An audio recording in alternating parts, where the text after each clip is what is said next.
Hello and welcome to Inner Voice Show.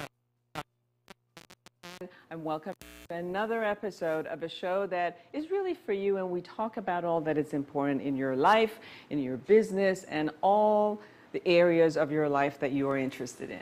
I have a great guest today. I'm so excited. I've met her about a couple months ago, and I really like her, and I really wanted you guys to get to know her too. Kirsty Spraggon.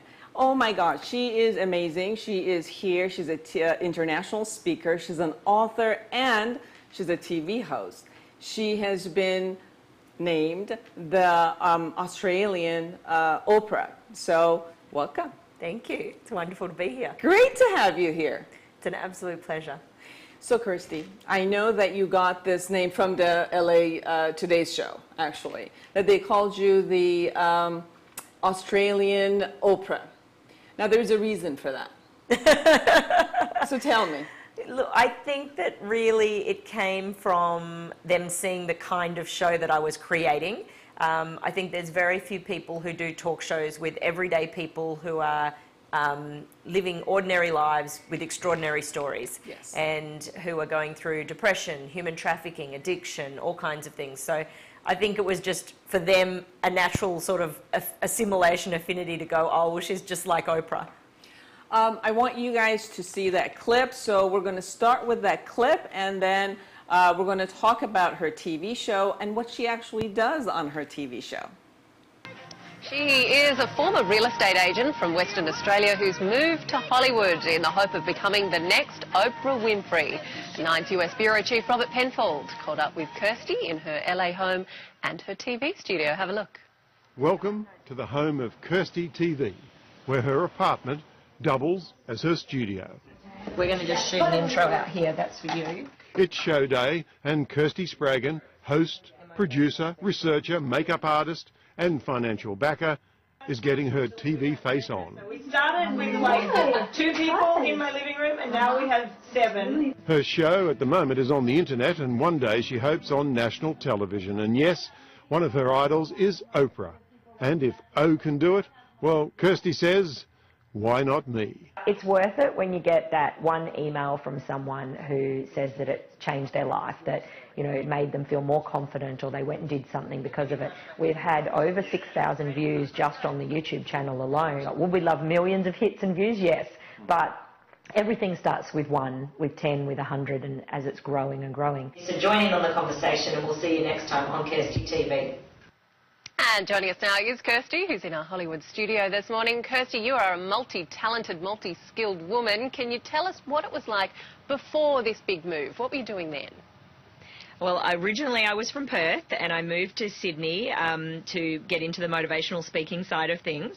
So I'd started in, as you said, in real estate was where I had my first success. I was with a global organisation, and then I moved into motivational speaking and wrote a book and started the transition into this sort of talk show side of things. So when exactly did you realise that that's exactly, you know, what you wanted to do, that was your dream?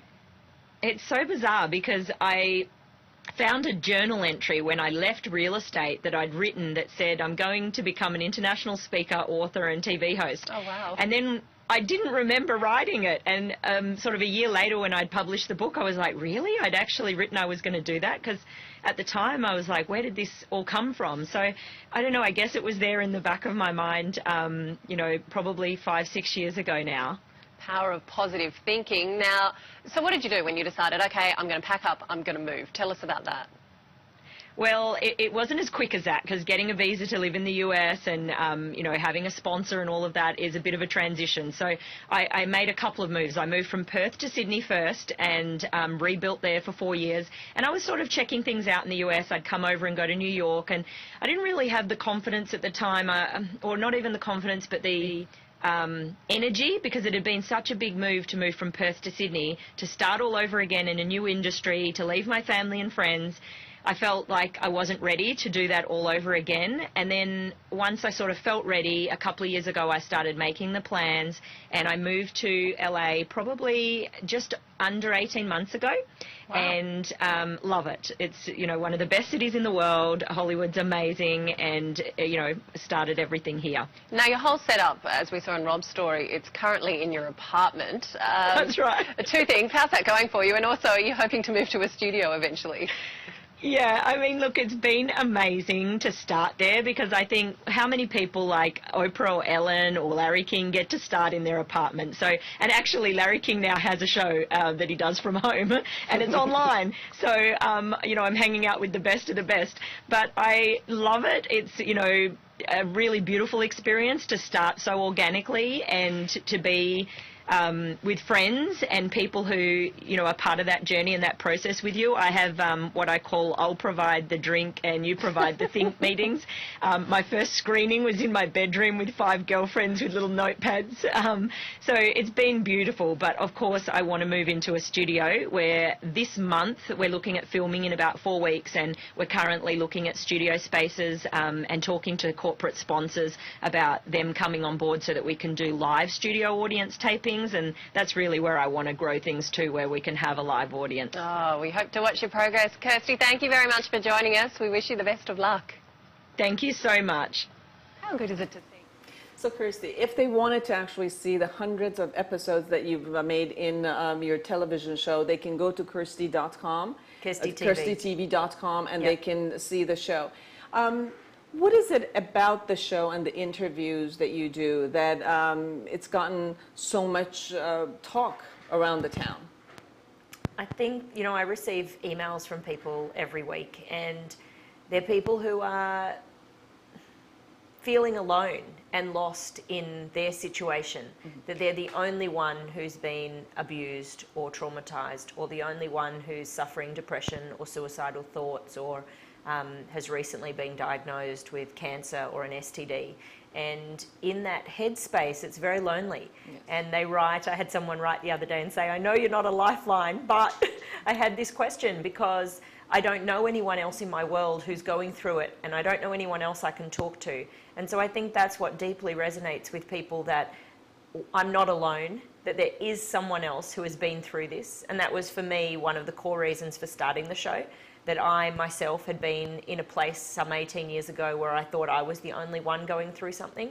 And I remember thinking, I wish that there was a forum or a show or a place where I could go and hear from other people suffering and going through the same thing. Because I think that when we go through something, if you're diagnosed with cancer, you can have family and friends who care deeply about you, but there is nothing like talking to another woman or another man who's been through it. And the questions that you have that they can answer, only you and they can know. There's something deeply personal about that. So for me, it's interviewing people who are going through all those different things in life, and then there's almost like their magnetic mirror out there in the viewer who watches it and resonates with their story and goes, oh, that's me too. As I was listening to you, I know that a lot of people who come to my office, they go through some of the issues that they might have mentally, or the stigmas or issues that have happened in their life, and they have kept it in such a secret way that to them is the most, it's huge. It's just huge for them. And they always hold the stigma and the shame, and they wouldn't say it to anybody else. And then as you were talking, I realized many of the shows that we have on TV, even when they're talking to people, they are exaggerated versions of things that are happening, and there's sensationalism around it. Where a lot of people, as they're watching, it's entertaining, but not necessarily connecting. Like some of these on talk shows that you see, they bring people and they're, you know, exaggerated version because of entertainment. You see, okay, I have some of that, but the rest of it, I just don't connect to because it's not part of me. I feel like I'm living a normal life, and other people who are around me are normal people, but I have gone through this part or an experience that I need to hold back, and that's where we don't necessarily connect. Or we see experts who are talking about those issues, which again, we see them as separate and we see them as experts. So it really helps when you talk to the person who they are normal and they're working in their environment, they're having normal relationships, and then yet there's a place in their heart that they're withholding with some sort of emotion around it. And then that's where I sense when I've seen your TV show that when you talk to them in such a compassionate way and they allow themselves to talk, it comes upon, it's like their heart talking, their inside talking, and that's why your viewers also connect to that vulnerable side of them, which is exactly the vulnerable side of who they are, who's watching. Yeah, I think that it's, they see the vulnerability as courageous. Yes. There's something inspiring, I guess would be one word. There's so many things that I think someone sharing their most personal, intimate, vulnerable secret, I call it the pretty little secret, when the dirty secret and the shame and the guilt are gone, and they're now able to get to a place where they can share this and that shame and guilt is gone. Yes. But it takes a long time for people. In all of my guests, on average, it's sort of 5, 10, 15, 20 years. It's not a quick thing. And then when people write to me, a lot of them have been in pain for 7, 10, 20 years. So it is completely possible. And that, for me, there were two things I wanted to achieve with the show. One was I wanted people to know that they're not alone. And the second was I wanted them to know there was hope. So through hearing these stories, I'm very careful when I look at stories and who we're going to interview to make sure that they have come full circle, that they're not still stuck in the middle of that journey, because I feel like it's most inspiring to leave people with that hope and show that you don't have to live with this and have that stigma and shame. And I think secrets are so insidious and they infect our lives in so many ways that we don't even realise sometimes. And, you know, by holding a secret, we might think, oh, it's buried, it's in the past, it's not affecting me anymore, I've moved on. But really they're in dysfunctional relationships or abusive relationships or still single at 50 or whatever it might be. Because, not to say, you know, I'm nearly there, and not to say that being single at that age is an issue, but if it's related to, if in some way you're holding yourself back, or because you're not good enough or you don't deserve, or this secret is affecting you, or if I tell a partner or they're not going to love me. And that's what I hope to achieve by sharing other people's stories. And I know that all of my guests feel the same. Yes.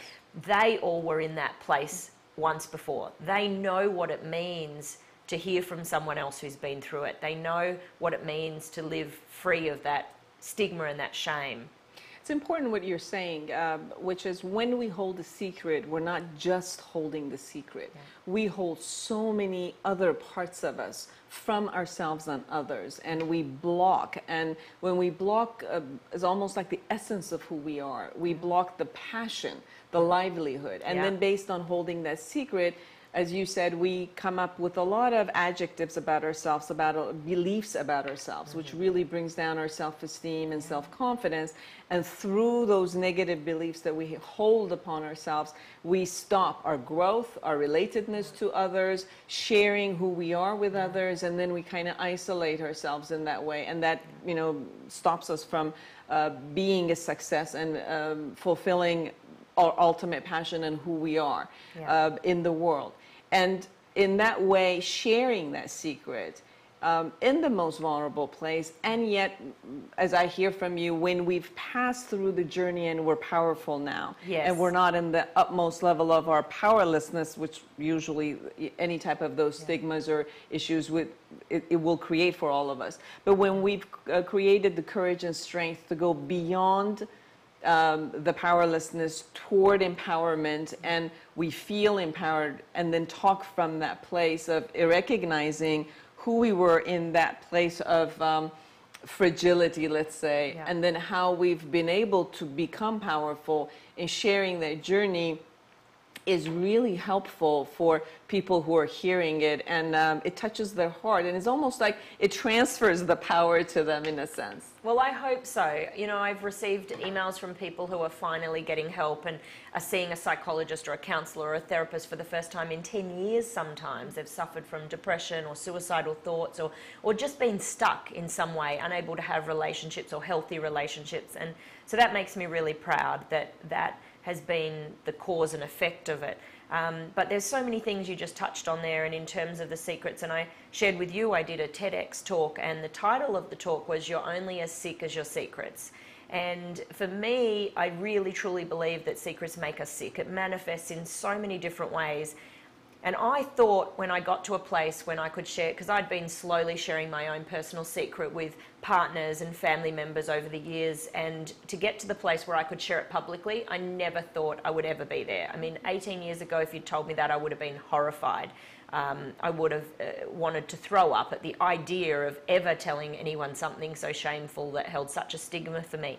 And you started by saying that people will come into your office and they've held this and then it's really not a big deal. Well, now I have no idea how I made this such a huge monster in my life and that it was such a bad thing, and it really isn't. And I receive letters from others who are going through the same thing, and I hear my voice in it, and I just want to say to them, like, let it go. It's what we are making it mean. We make the secret so heavy and so dark to carry when really it's not the end of the world. It didn't change my life in a negative way. In fact, it's actually defined, in a lot of ways, it's the reason for the show and the work that I do. It's given me more empathy and compassion for other people's secrets. It's made me more vulnerable. And then the second thing is that I thought when I got to the place where I could talk about it publicly in that way at the TEDx, that I was at the end of the journey of the healing.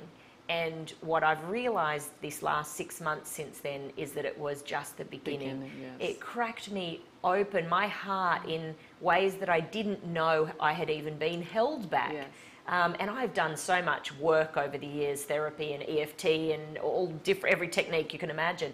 And so I really felt like I'm strong, I'm confident, I have self-esteem, I love myself, but yet there were still things that I didn't even know were there, were blocking my heart, and it just cracked me open. Yes.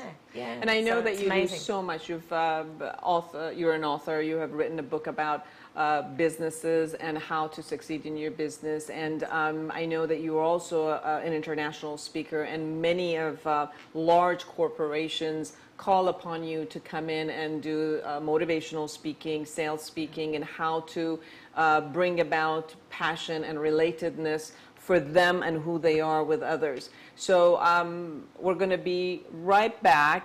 If you are interested, and I'm sure you are by now, to go to KirstyTV.com and see some of the television show episodes and also her TEDx talk. And then we'll be right back, and we're going to continue with Kirsty talking about motivational speaking and what she offers the businesses and her clients from that perspective. Be right back. خرد زندگی، مجموعه‌ای از CD-های صوتی که شما رو به اعماق وجود خودتون میبره تا آرامش درون، خواب آسوده، رهایی از احساساتی که شما رو آزار میده و با بدن خودتون متصل میکنه، به زبان فارسی و انگلیسی. این مجموعه با صدای دکتر فوژان زینی شما رو هیپنوتیزم میکنه و کلمات تلقینی به کار رفته میشه تا شما رو سریعتر به اهداف خودتون برسونه، با موسیقی که به شما آرامش میده و با تکنیک مانو رو بیت. برای سفارش این CD-های صوتی با دکتر فوژان زینی در تارنمای foojan.com